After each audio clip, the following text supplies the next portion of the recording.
Bitch, I'm one of them.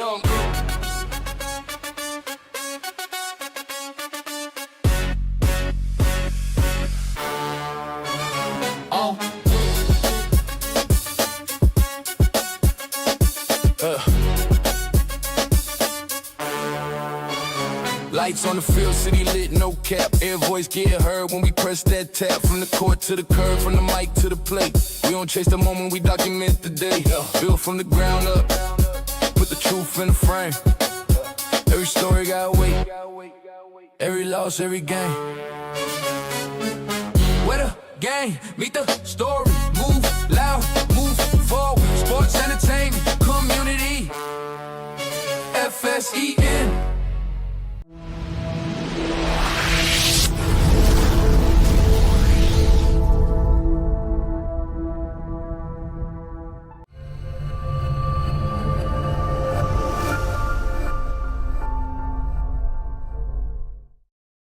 This episode of Game Time 915 includes affiliate promotions. When you use our link or promo code, we may earn a small commission that helps us continue bringing you coverage of local sports and entertainment.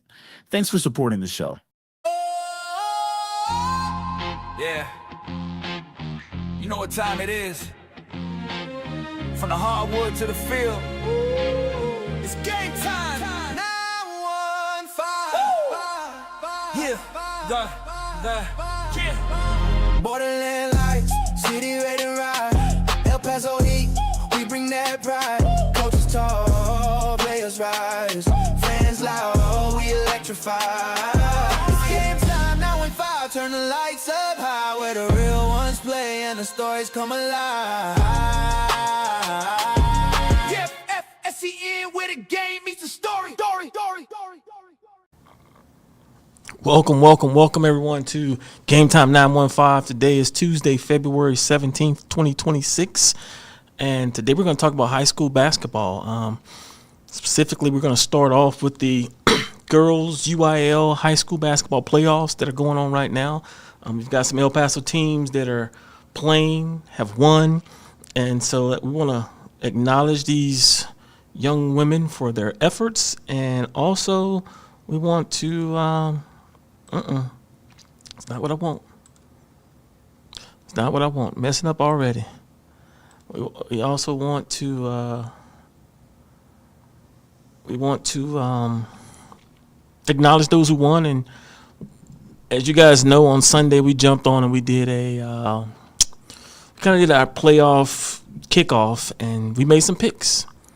And your boy was wrong, and I'll be the first to admit when I'm wrong.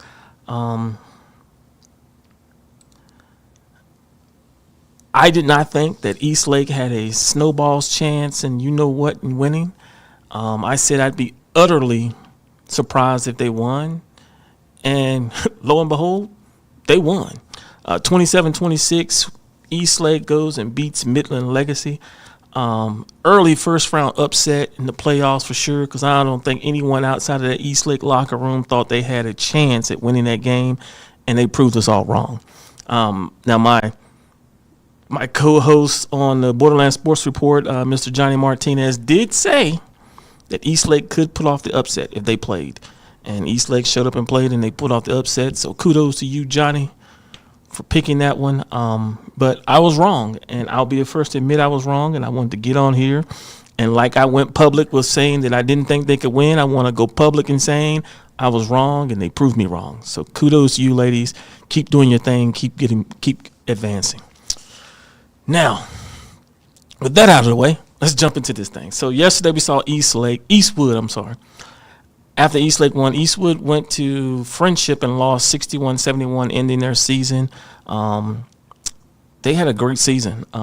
Kudos to you ladies on what you were able to accomplish this year. Season's over, but doesn't mean that everything's over for you guys. Continue to keep grinding and continue to keep doing your thing and getting better.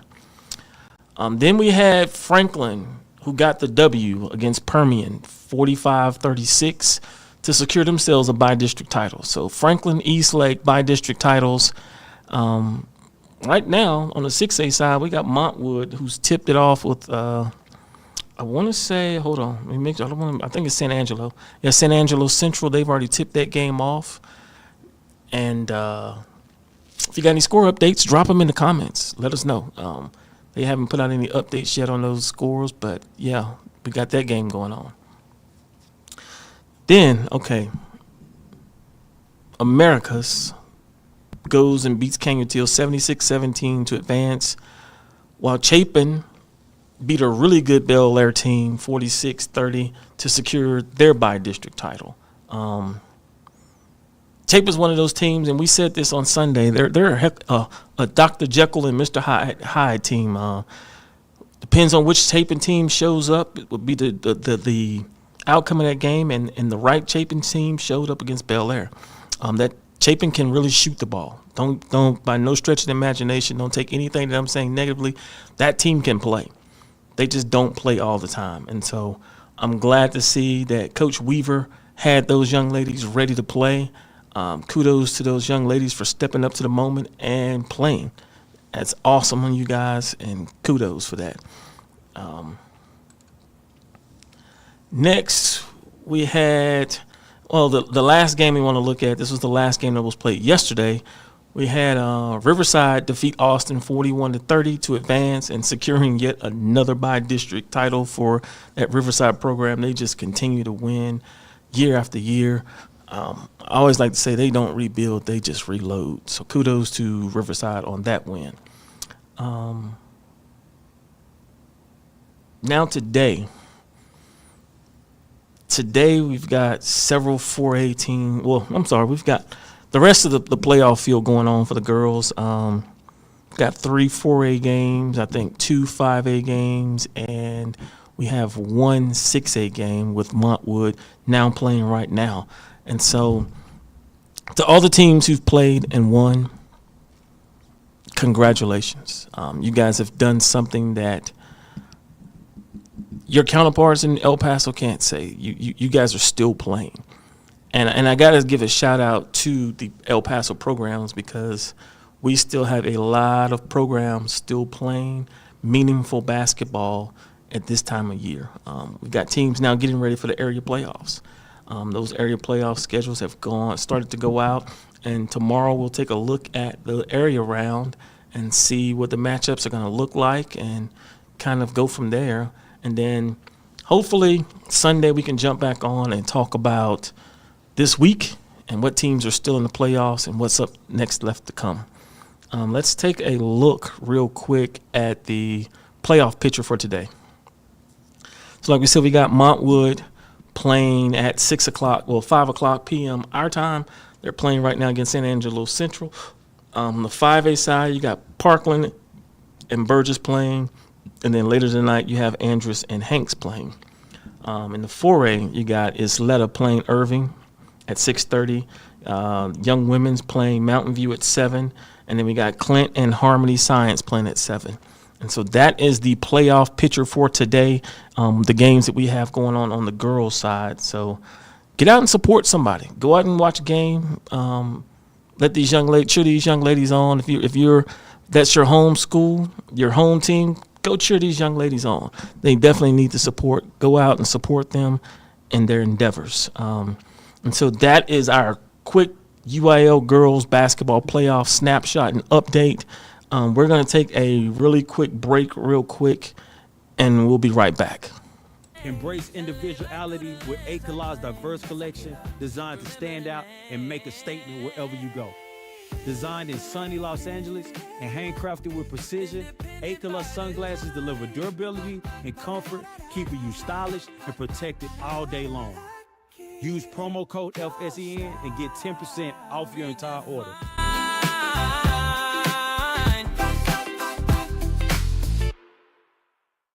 When it comes to your safety, good enough doesn't cut it. That's why you need the best work gloves. Bare knuckles, gloves for any job, anywhere. Cozy Earth redefines luxury sleep with its best-selling bamboo sheet set, made from 100% premium viscose from bamboo. Their pajama set brings a touch of elegance to relaxation, combining style and supreme comfort for nights in.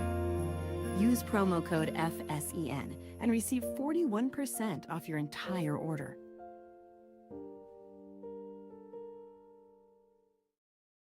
Embrace individuality with Akolah's diverse collection designed to stand out. All right, we are back here. Real quick, we want to take a look.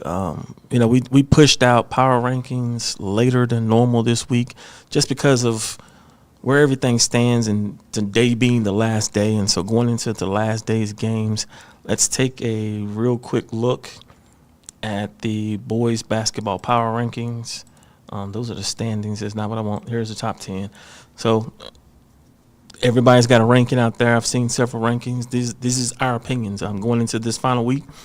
Got number 1 Americas, number 2 El Dorado, number 3 East Lake after that tough loss to Montwood, number 4 Franklin, number 5 Chapin, number 6 Burgess, number 7 Montwood, number 8 Bel Air, number 9 Andrus cracking the top 10 back in the top 10 after several weeks out. That team's been on a roll. And then number 10 Coronado.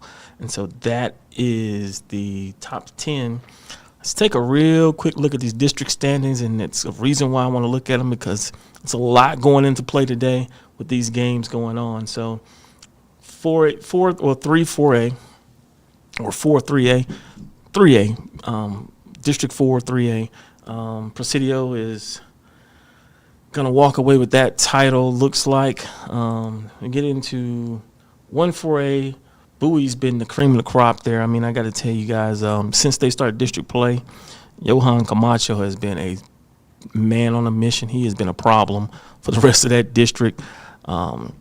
He's probably averaging 20 plus a game. UTEP got a steal there at tight end with that young man for sure. Then we got 2 4A. Mountain View, 1 game lead over San Elizario for that district going into tonight's game. And you got Chapin and Burgess. Chapin has a 1 game lead over Burgess going into tonight's game. And I want to say that Burgess, let me make sure I'm correcting this. Burgess plays Parkland. No, Burgess plays, that's girls. I'm sorry. I want to say that Andrus and Burgess plays today. No, Andrus plays El Paso and Burgess plays Canutillo. That's right. So Chapin will likely close out with another district championship. I think it will be number 5, if I'm not mistaken. It's 4 or 5. I think it's number 5, though. Then 6A. Oh, no, I'm sorry, 2-5A. We got Americas and El Dorado playing tonight. Winner takes all. Well, not really. If Americas wins, they takes it off. If El Dorado wins, they get a split for the district championship. Those two play head-to-head tonight. And then we have 1-6A where East Lake wrapped up this district a couple of weeks back, probably like 2 weeks ago. And now you've got everybody else jockeying for position, trying to get that fourth playoff seed. There's a lot of playoff implications in 6A tonight for sure. And so let's jump right into that. So we're gonna make this easy for you guys. We got 4 games of interest, we think. First and foremost, you got number 2 El Dorado versus number 1 Americas. If Americas wins, they have the outright district title for themselves. If El Dorado wins, then they will be co-district champions. And if you think back 3 years ago, to have this conversation and bring up El Dorado and with the chance of winning a district title, people would be laughing. They were, without a doubt, the punching bag for their district. And I got to tell you that Coach Avalos and building that program and putting an identity on it have changed things tremendously. And for them to be in this position is amazing. The turnaround in 2 years that he's done there can't be said enough. So kudos to you, Coach, and your staff and the players for buying into what you are selling there at El Dorado. Second game, East Lake versus Eastwood. On paper, many people might say, what? Well, here's the thing. East Lake's already wrapped up the 1-6A title. However, However, Eastwood needs a win to have any chance of making the postseason. They need to win to have any chance at making the postseason. So that's huge. So that Eastwood team is going to be trying to knock off what many people would say is Goliath, who's been number one for virtually the entire season here in the Borderland. So that's going to be a very interesting game. Which East Lake team shows up? Does East Lake take off since they've already locked up their playoff berth, or do they ruin Eastwood's season? I say they're trying to ruin Eastwood's season. That's just me. I don't think there's no love lost there between those two programs. I could be wrong, but I don't think there is. Then you got the third game, Horizon versus Hanks. I know what you guys are thinking. It's Horizon and Hanks. There's playoff implications here in this game. Hanks controls their own destiny here with a win, and they are in the playoffs. Hanks wins, they're in the playoffs. However, if they lose, then them and Horizon are in a tie and potentially playing a tiebreaker game to see who goes into the playoffs. So there's huge playoff implications in that game. And then the fourth game is Franklin versus Montwood. Now, Franklin's already got a playoff spot kind of sewn up. It's just a matter of whether they finish second or third in the district, or whether they on that matter. But Montwood, if Montwood wins, they're in the playoffs. No questions asked. However, with a Montwood loss and an Eastwood win, we could be looking at a play-in game between Montwood and Eastwood. It's a huge playoff implications there. Montwood can control their own destiny here. Eastwood does need some help, but if Franklin can pull off and beat Montwood, we're looking at a possible play-in game between those two. I mean, who would have thought going into the final week of the season, this is what you want. You want games to matter. And today, games matter, as you can see. So get out, support these programs, and help these young men cheer the young ladies on. I mean, it's a lot going on, and you got to get out and support these high school sports. Now, we're going to put out some postseason awards here in the next couple of days. I'll put this one thing out. If you've received an invite or seen your name on the list for the All-Star Showcase, we need you to go on, register, pay the $65 for the uniform so we can order those uniforms and you can participate. If you're not going to participate, let us know. We've got an alternate list that we're going to start reaching out to today and tomorrow. For alternate takes your spot before, you're out. So just know that. But we're going to start sending out alternates today. We've got to get this order in for the jerseys to come in on time this weekend. I'm out of town starting Thursday. Thursday, we're on the road as we head to Dallas to live stream out the TCAF state championship games. There's 4 games on Saturday. So tune in on FSCN, watch some state championship games from TCAF as well. But folks, that is going to wrap this up. This is the last night of games. Tonight's going to be one to go in the books. Make sure you get out and support these student athletes. Thank you guys. Be blessed. Have a good one. When the clock run down, every rep, every play, hear the whole crowd sound. From the opening kick to the final call, the city show up, give it everything you got. Heart in the game, pride on display. Every field, every court where legends get made. No matter the score, no matter the night. 915 energy, stay live. It's that game time. 915, feel it in the air, from the sidelines up to the stands. Everywhere when the moment get heavy, we rise to the flame. Borderland sports, yeah, we built for the game. Sweat on the floor, lights on the rim. Every story bigger than a single win. From the first whistle blown to the last replay. The city move different when it's game day. Yeah, hands up high when the clock ticks late. 915 strong, yeah, we dominate. From the town to the lights, remember the name. Game time 915, this bigger than the game.